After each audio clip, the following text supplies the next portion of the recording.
Olá, eu sou o Marcos Valério XR, no dia 11 de junho de 2021. Eu queria dar um prosseguimento ao tema que eu desenvolvi nos vídeos anteriores, em parte também porque eles ficaram com aquele problema daquele ruído irritante lá, que não dá para ouvir na hora. Acho que é alguma coisa que atinge diretamente o suporte da câmera, então é inaudível para mim na hora, mas causa aquele efeito lá na câmera. Mas também porque esse tema ele é profundo demais para ser desenvolvido de uma forma tão breve, ainda que não tão breve.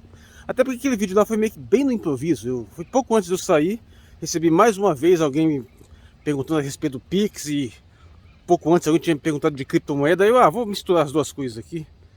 E surgiu a ideia de falar dessa questão toda da moeda, que é um tema extremamente complexo. Mas na realidade, o ponto é que a moeda é um recurso que nós utilizamos há muito tempo, e que ela tem suas vantagens e traz suas desvantagens. E a tese que eu desenvolvi nos vídeos é que, de acordo com o grau de desenvolvimento que nós estamos tendo, nós estamos sendo capazes de nos livrar da moeda em si, mas a gente não se deu conta disso. A gente está se livrando de alguns aspectos. A gente se livrou, por exemplo, da moeda física, dos metais preciosos, porque antes a moeda era sempre lastreada em metais preciosos, geralmente ouro, deixou de ser lastreada em ouro. Agora nós estamos nos livrando do papel moeda, porque a moeda é cada vez mais virtual, e com a ideia das criptomoedas, nós estamos até mesmo nos livrando de determinadas instâncias reguladoras necessárias para fazer valer aquele sistema financeiro. E eu acho que a gente tem que dar o próximo passo. A gente não precisa mais de moeda. Em algum momento isso vai acontecer, se é que já não aconteceu. Mas para entender isso, claro, tem que saber o que é moeda, né? Que infelizmente muita gente não pega essa sutileza. Que a moeda serve basicamente como um intermediador, um recurso que nós utilizamos para facilitar as trocas, mas que ela, antes de tudo, ela tenta traduzir uma determinada valorização de serviços e produtos. Isso é utilizado feito de várias formas, mas que na realidade só existe uma verdadeira efetiva forma de a gente reduzir todos os valores a um ente comum, que é quando você reduz eles a tempo. Não tem outro jeito. Infelizmente há muita gente que vai questionar essa ideia, via de regra, com argumentos que invariavelmente vão tentar defender a necessidade da moeda por si. Mas se a gente entende que todos os produtos do trabalho humano, todos os serviços, todas as atividades humanas que podem receber qualquer tipo de valoração, se dão por meio da valorização do tempo, que é o tempo que você gasta para produzir aquilo, além do tempo agregado que alguém gastou para produzir os meios que te permitiram produzir aquilo, além do tempo que você se dispõe a realizar algum serviço, mesmo que esse serviço não seja literalmente produtivo, como por exemplo você ficar de vigilância em determinada situação. Tudo isso tem a ver com você aplicar o seu tempo. Então o tempo é dinheiro, simples assim. E a partir do momento que você introduz o sistema monetário vai tentar se apropriar dessa noção de tempo e tentar tornar ele físico, materializar a expressão desse tempo em si. E aí, com todas as vantagens que ele pode oferecer, ele vai trazer uma série de desvantagens também. Ele vai permitir, por exemplo, que você manipule a moeda de uma forma totalmente fora de relação com as relações de produção. Vamos imaginar uma coisa simples, né? Imagina aquela família estendida, assim, uma área rural, aquele negócio meio feudal, onde todo mundo se conhece, sei lá, algumas dezenas de pessoas, e você não tem necessidade de moeda, né? Porque as pessoas têm serviços diversos, cada uma tem a sua atividade, e não importa se um cara está encarregado de plantar, outro de pastorear ovelha, outro de construir algumas coisas de carpintaria, ou se outro lá é uma espécie de médico, assim, né? Um xamã, alguma coisa assim. Todos eles estão integrados naquele micro-universo econômico, de modo que todo mundo sabe que todos têm direito às coisas ali, né? Todos vão usufruir de tudo que é produzido em comum. É aquilo que se chama de comunismo primitivo, né? Nesse sentido mais simplificado. Só que à medida que você vai expandindo a quantidade de pessoas, aumentando as relações, cada vez tem mais gente, vai ficando cada vez mais difícil você saber quem de fato está integrado naquele sistema ali. A questão toda é que você não tem como... Uma coisa é você conhecer 30, 40 pessoas que você sabe as relações que você tem, você não precisa de fazer registros a respeito delas. Mas quando você está no universo de 300, 400, 3 mil, 10 mil pessoas, não tem como. Você não tem como conhecer todo mundo. A maioria são desconhecidos. De uma certa forma, tudo aquilo que a questão da civilização e do Estado, ele deriva dessa quantidade excessiva de pessoas que exige que se desenvolvam outros métodos de organização, de controle, em geral burocráticos. E a moeda é meio que a mesma coisa. Quando você complexifica e aumenta a quantidade de agentes, né? Que você vai surgir aquele esquema de trocas, o famoso escambo. Essas trocas existem, são bastante complicadas, você não tem um denominador comum e que traduz os valores. E quando você expande para uma quantidade muito grande de pessoas, não tem jeito. O surgimento da moeda é meio que inevitável do sistema econômico, assim como do Estado. Então você tem esse recurso para facilitar. Só que aquele negócio, enquanto uma relação direta entre duas pessoas, principalmente quando elas se conhecem, aquela produção lá está reconhecida, elas sabem que uma fez tal coisa de fato, então se ela fez tal coisa, ela também é merecedora de outras coisas. Quando você tem relação entre dois conhecidos, você não tem como saber, você tem que confiar naquele processo de troca, naquela relação comercial. Mas aí acontece que alguém pode pegar e subtrair a tal da moeda e subverter esse processo, porque ao invés de ser alguém que efetivamente realizou uma atividade produtiva, alguém que de fato realizou algo com valor, é apenas uma pessoa que conseguiu pegar aquela moeda. Então ela consegue fazer com que alguém que efetivamente realizou aquilo, produziu, perca esse reconhecimento, ao mesmo tempo que ela falsamente se apropria disso e ganha esse reconhecimento de uma forma fraudulenta. Então esse é o problema original, né? De você ter a moeda em si. E de uma certa forma todos os golpes, todos os crimes, todas essas coisas que surgem daí estão relacionadas ao fato de você poder se apropriar materialmente de uma moeda que é um objeto em si. E aí o que acontece? A própria moeda, além de todos esses problemas, ela passa a ser também uma mercadoria. Na verdade, toda uma gama colossal de problemas passa a surgir no momento em que a moeda deixa de ser apenas um meio de troca para passar a ser um fim em si mesmo, ou algo que passa a ter um valor em si próprio, além da relação de troca. E aí vai acontecer essas coisas curiosas de um indivíduo ter uma quantidade significativa de dinheiro, de não precisar daquilo, e aí, ao invés desse dinheiro estar servindo como meio de relações produtivas, ele simplesmente passa a multiplicar a si próprio, ele empresta a juros, então o dinheiro começa a se expandir, apesar de não ter uma relação direta com a produção. Às vezes tem, mas há várias formas de você não ter. E aí está mantida a questão do tempo. Olha só que interessante. De uma certa forma, todo o valor é produzido pelo trabalho através do tempo, né? Não é só o tempo, é o trabalho. Mas o trabalho se dá no tempo. O tempo, na verdade, é a forma de você quantificar esse trabalho. Só que a partir do momento que você só tem o poder da moeda, do dinheiro em si, você pode fazer com que, sem produção, ela se valorize só pelo tempo. Se a empresa dinheiro a juros. Do nada, simplesmente por passar um determinado tempo, aquilo ali valoriza, entre aspas, inflaciona, né, de uma certa forma. Na verdade, toda e qualquer forma de juros não é valorização, é inflação. Aliás, isso é um problema à parte também, porque essa questão de inflação é porcamente mal entendida. Cada vez mais eu percebo que 90% de tudo que se diz sobre inflação é nonsense. Tudo bobagem. Mas tudo bem, a gente tem... Coloquei essas questões, a gente focando nos pontos principais. Os metais preciosos, que subsidiam as moedas, mas também você tem a necessidade de haver uma autoridade que referende isso, né, para você reconhecer determinados valores, determinadas cotações.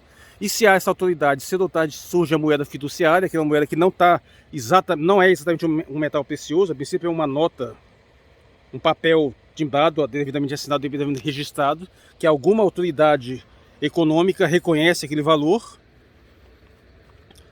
E chegou ao ponto que depois nós passamos a ter a moeda que antes ela era lastreada em ouro, né, em metais preciosos. Então você tinha a moeda, mas o Banco Central tinha a quantidade de ouro para dar o lastro a essas moedas. Depois acabou. Passou a ser lastreada de forma puramente por convenção. Até passamos para não ter mais sequer a necessidade da moeda física, é uma entidade totalmente virtual, que para funcionar precisa de sofisticados sistemas de criptografia. E por fim, as criptomoedas são sistemas de criptografia ainda mais sofisticados que tornam dispensável até mesmo uma autoridade direta, uma autoridade central, um banco central, ou até mesmo bancos. E nesse processo todo, a gente não se deu conta exatamente que a gente não tá, talvez seja a hora de pensar em abolir a ideia de moeda em si. Porque se ela serve como um meio de quantificar uma série de relações, né, de produção de serviços, a partir do momento que você pode fazer essa quantificação sem a moeda, você não precisa mais dela. E aí talvez que não tenha ficado claro, de fato não ficou, ou seja preciso dar um esclarecimento a mais, porque do que exatamente como significa isso. Como é que funcionaria um sistema sem moeda? Na verdade, nem é tão complicado. É apenas um pouco chocante, dado tanto que a gente está imerso nessa ideia da necessidade de um sistema monetário. Mas, a princípio, a gente não vai abolir a quantificação em si. A quantificação vai continuar sendo em termos de tempo, né? Pelo menos até que algum gênio super luminoso consiga ter uma ideia diferente, mas continuar sendo tempo. De uma certa forma, aquele negócio do bônus hora, a gente recebe por hora, todo mundo, de uma certa forma. Então, você trabalha por hora, você tem um valor hora. E geralmente, quando você tem um valor hora muito mais caro, é porque você dedicou horas para se qualificar, para poder cobrar uma hora mais cara. Ou você tem um certo grau de habilidade muito rara, qualquer coisa nesse sentido. E só você pode fazer, o que vai fazer com que apenas você seja um dos poucos que se dedique seu tempo àquela coisa. Mas tudo é uma questão de hora. Então você pode simplesmente calcular. Olha, a pessoa aqui trabalhou nessa atividade toda, então ela trabalhou com uma quantidade tal de horas, essas horas têm esse valor tal.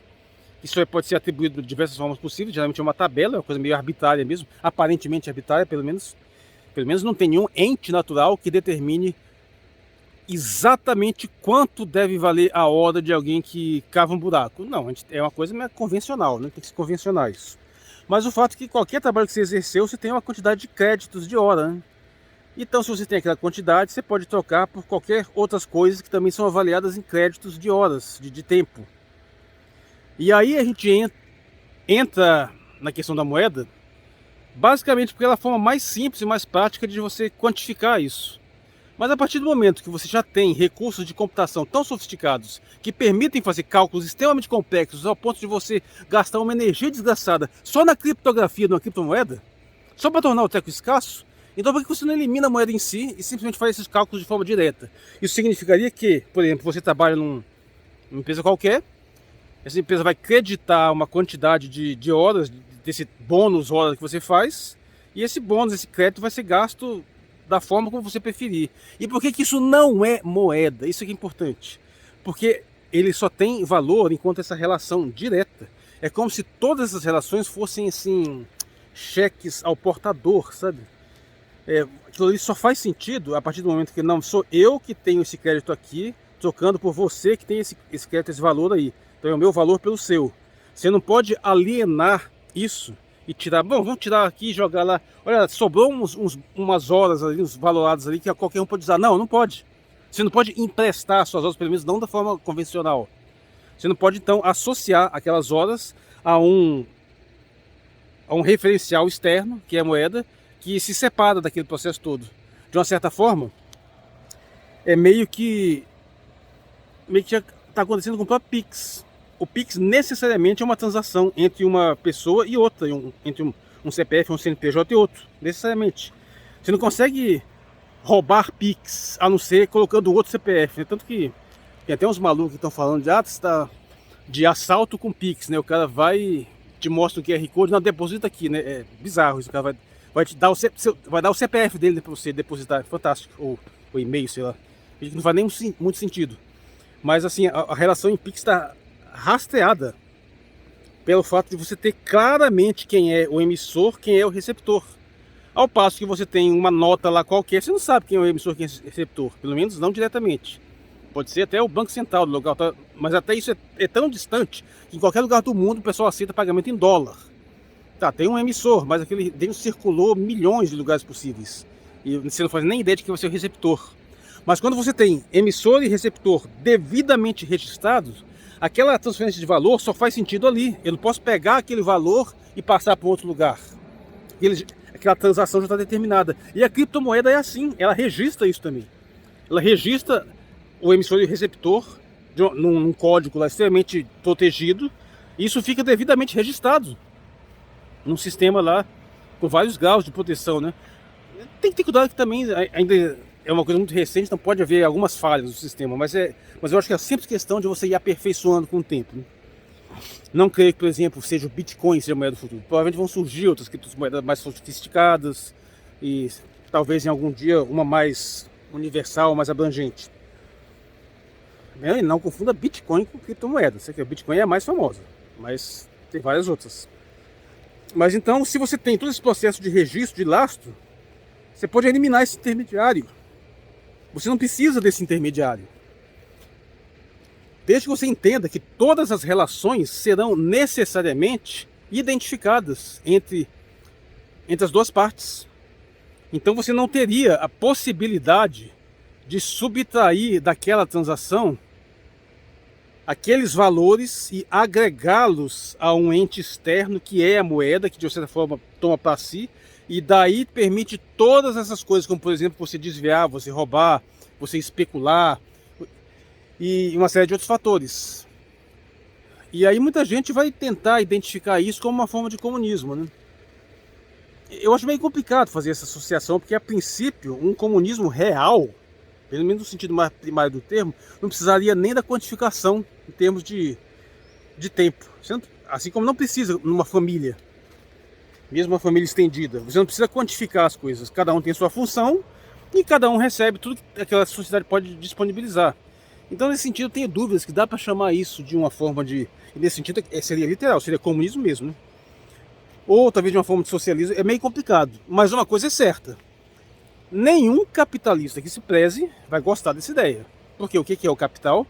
O capital é exatamente a elevação da moeda a um bem em si, a uma mercadoria por si. É necessariamente a alienação das forças produtivas.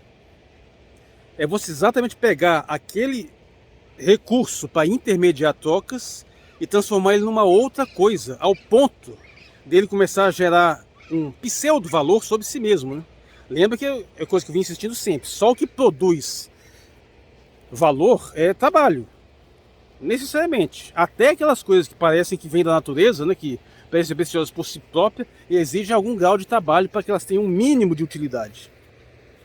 Então todo valor está no trabalho, no serviço, porque para não gerar essa confusão de que às vezes o camarada que está simplesmente fazendo à disposição de uma situação não esteja trabalhando. Ele está.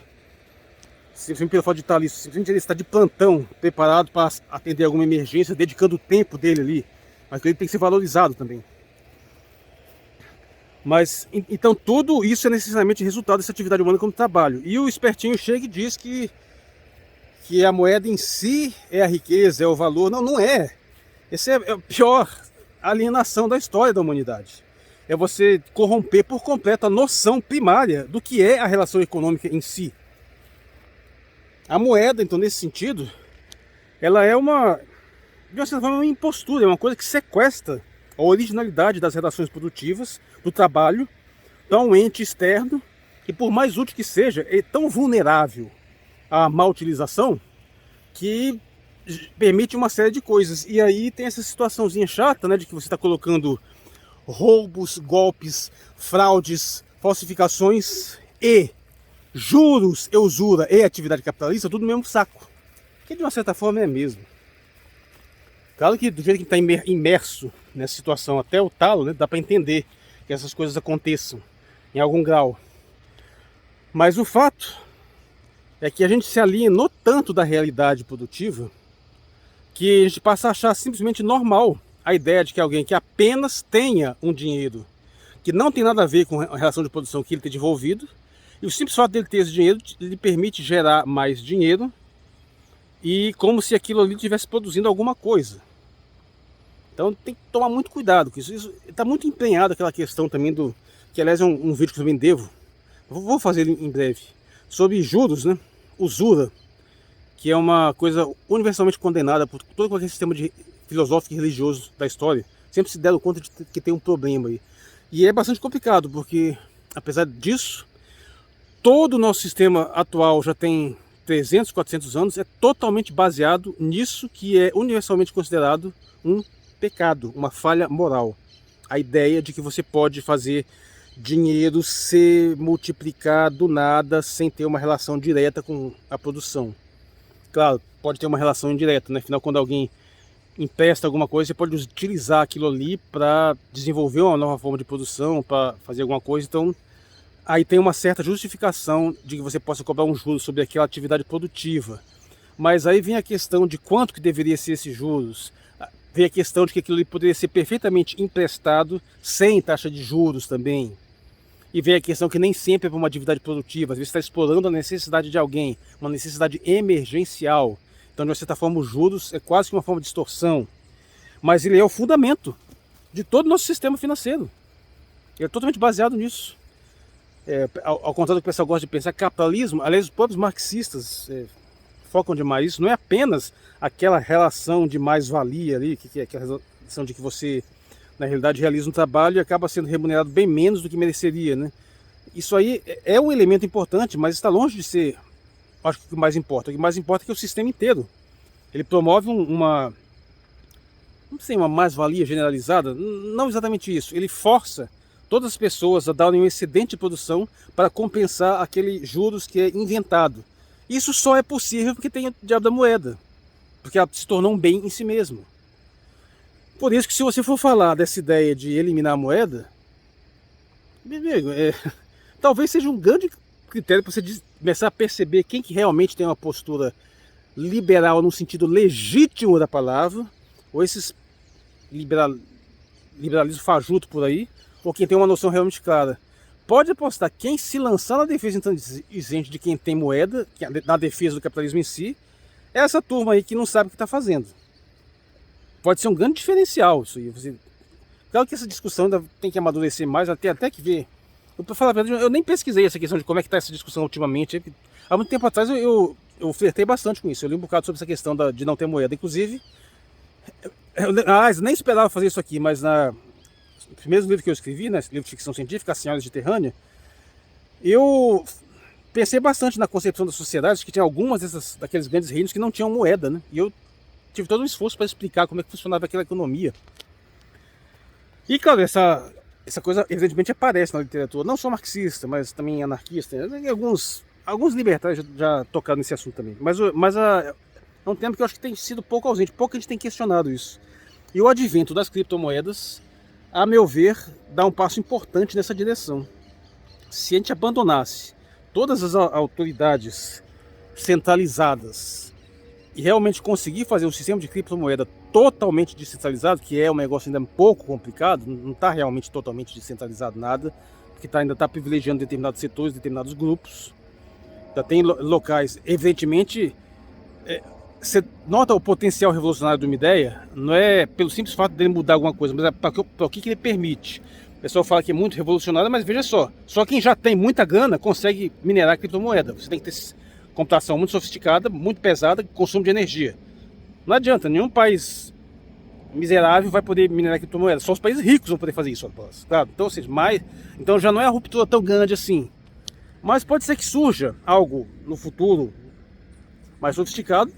Mas independente disso, e quando você pensa também na questão do Pix, ou seja, dessas relações diretas que estão independente de você ter uma moeda transacional direta, você não precisaria ter, é uma transferência de valores por si só, uma transferência de valores que poderia se dar de uma forma totalmente independente de você ter esse referencial externo que é a moeda. Isso mudaria por completo o sistema de pensamento, mas teria que você remover todo um verdadeiro dogma, dos quais, apesar de ter sido os últimos 300 anos que o consolidaram de uma forma além do que jamais se esperaria antes, bem ou mal, existe moeda praticamente desde sempre, né? E você superar essa necessidade, que está sendo cada vez mais obsoletizada graças aos meios informáticos extremamente sofisticados, é uma discussão, é uma ideia extremamente subversiva, extremamente revolucionária. Uma coisa que grandes forças por aí não querem nem saber, não querem nem ouvir falar, não vão gostar, porque se você espalha essa ideia por aí, você desfacela completamente a força do sistema financeiro, que se baseia na exploração e na alienação da moeda, que é uma coisa que aliena o trabalho. Assim, mas aí como é que fica a questão da centralização das autoridades, das instituições que deveriam promover esse mecanismo, essas transações não monetárias? Isso poderia ser feito sem essas instituições? É claro que é difícil, né? É muito difícil você pensar numa sociedade totalmente desprovida de instituições que se encarreguem de determinadas funções, uma vez que elas existem justamente por causa do grande número de pessoas. Mas as criptomoedas têm dado um insight a esse respeito, né, de que você pode, pelo menos, descentralizar, desassociar em algum grau, talvez ainda não totalmente, mas é possível que isso seja feito. Isso, claro, levaria a uma outra discussão ainda mais profunda, de que, de uma certa forma, o desenvolvimento tecnológico nos permite algumas coisas que nos permite superar algumas necessidades, e uma delas seria que nós poderíamos ter um sistema de inteligência artificial extremamente sofisticado que poderia dispensar uma série de coisas que hoje são absolutamente imprescindíveis. Em suma, para dizer de uma forma que vai chocar muitos neotecnófobos, nós podemos ser governados por uma inteligência artificial, perfeitamente possível. Uma inteligência artificial é um ser que não vai ter necessidades físicas, não tem que ter ambições, não tem que ter humores. Se você for pensar claramente, não ficar levando a sério todas essas baboseiras de filmes de ficção científica meia boca por aí, né? Mas você poderia ter um sistema completamente independente, um sistema que opere por si só, autônomo. Não é exatamente esse o discurso de que o pessoal diz que o sistema econômico tem que ser autônomo, poderia ser. Ele poderia ser, mas para esse sistema realmente operar por si só, sem deliberadamente beneficiar uns em detrimento de outros, esse sistema teria que ser totalmente apartado da atividade humana, pelo menos de uma forma direta. Essa de dizer que a economia se autorregula, uma economia que é promovida por seres humanos e nos quais alguns humanos em especial têm um poder extremo sobre ela, e você achar que isso aí nunca vai privilegiar interesses de uma forma indevida, é uma completa ignorância a respeito da condição humana. Agora, sim, é possível criar um sistema com um grau de apartamento, né, de se apartar das coisas, com grau de independência. Claro que teria que ser, em um modo ou de outro, fiscalizado também, né? Mas com determinado grau de isolamento desses vícios, que poderia permitir, sim, em algum nível, essa independência. Tem o meu conto de ficção, o meu livro de ficção científica, o Gradvin. O Gradvin, ele trabalha exatamente com essa ideia de ter um sistema de hiperinteligência artificial que é totalmente independente. Ele se tornou independente. Mas só para fechar essa ideia de que nós podemos pensar em termos de um sistema que funcione de uma forma independente de ter estruturas burocráticas tradicionais. Ou podemos simplesmente manter essas estruturas com essas funções, né? Estruturas públicas. Isso aí é uma questão que já fica mais em aberto. Eu apostaria nessa situação se a gente não tivesse essa tecnologia, né? Então necessariamente não teria outra opção a não ser ter essas instituições. Mas com esse grau de tecnologia avançando cada vez mais, é possível que a gente não precise disso. Então, sim, temos muitas questões a serem pensadas aí. Esse vídeo serviu mais como uma versão alternativa para você, em relação àqueles anteriores lá, para se livrar um pouquinho daquele barulhinho chato também. Mas é uma coisa que tem que ser repensada com mais cuidado, como é que funcionaria exatamente esse sistema. A ideia básica eu já dei, né? Você simplesmente ter o referencial que traduz valor, que é o tempo, mas trabalhar diretamente com ele, sem que ele seja indexado a um denominador externo, e ao mesmo tempo entender que ele não pode ser separado. Você não pode pegar seus bônus, suas horas e transformar e negociar elas no mercado, as horas em si diretamente. Não, você não poderia fazer isso. Para você fazer isso, você tem que dar um salto além. Você tem que separar ela da sua natureza originária, que é aquela coisa que você produziu, aquele serviço que você prestou. Se você conseguisse manter essa relação, que de uma certa forma já está meio que dada, quando você recebe alguma coisa, um crédito qualquer pelo que você fez, é pura e simplesmente por convenção que aquele crédito está atrelado a uma moeda. Tanto que isso pode ser feito em várias moedas diferentes. Você poder receber aquilo tanto naquela forma digital, como você pode receber de uma forma física, como você pode receber em criptomoeda. Você vê que ela tem uma flexibilidade tão grande aí, que te faz perceber que ela de uma certa forma é dispensável, porque até você poderia também pensar em termos de troca. Em vez de eu receber esse valor aqui em dinheiro, eu quero receber na forma de um carro, ou de uma prestação de um carro que eu paguei. Você poderia fazer de várias formas, ou seja, a moeda é um elemento que fica ali no meio, que é dispensável. Isso que tem que ficar claro. Moedas não são necessárias, elas são facilitadores que tiveram uma importância histórica, mas que elas tendem a se tornar obsoletas. Mas para você mostrar isso, você precisa de ter toda essa percepção do assunto, que em si até não é muito complicado. O maior obstáculo é que quando você vier com essa ideia, gente muitíssimo poderosa e muitíssimo forte não vai gostar. Eu sou Marcos Valério XR, no dia 11 de junho de 2021. Obrigado por sua atenção.